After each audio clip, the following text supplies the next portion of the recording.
you have two options. One option you can keep for sure £30, that is a safe option. Or you can feel a bit more risky and play a gamble, in which you can win all £50 or lose all of them, okay? Benedetto Di Martino is performing the same experiment that we tried out in Spitalfields Market.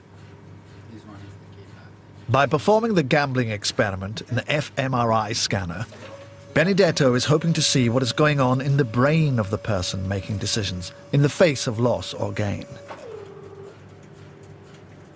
Okay, Jessica, we are starting now the experiment. Good luck. Try to make as much money as you can. Thanks.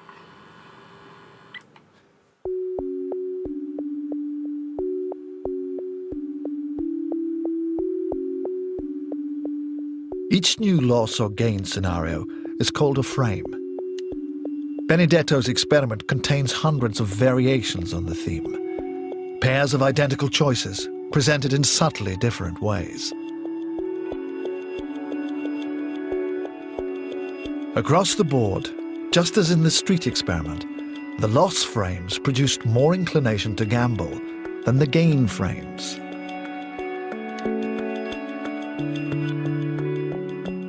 This so-called framing effect was first observed 30 years ago.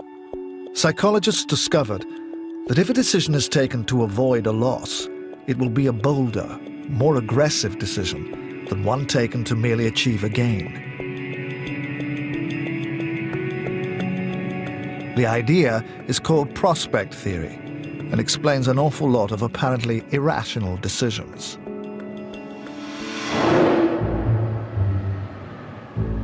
New York taxi drivers tend to determine their hours of work by their earnings. When they reach their target, they go home. Though this seems sensible, it does reveal a lapse in rational thought.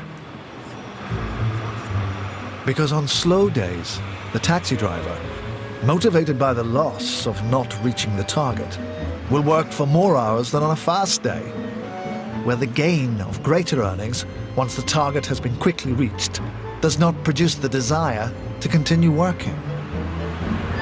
Of course, it would be more rational to work longer on a fast day and knock off early on a slow day. But this has nothing to do with logic. Main bedroom.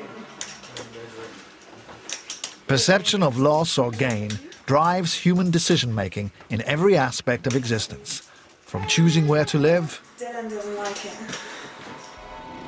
to deciding to go to war.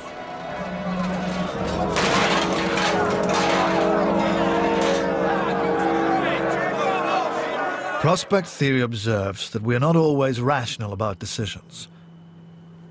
But it was not until Benedetto scanned his gamblers that anyone could understand why.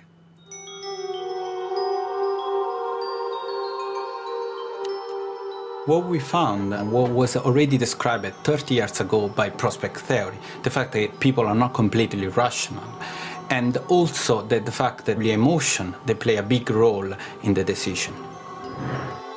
What Benedetto discovered was that in every case, it was the emotional center of the brain, the amygdala, which lit up. On contrary of what is the common sense that people that are very rational, they don't have emotion at all.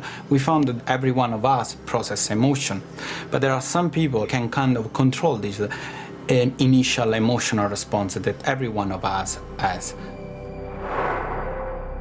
But Benedetto discovered something more. He noticed that there was a part of the frontal lobe that was also active during the decision-making task. But the amount of activity varied dramatically between the volunteers.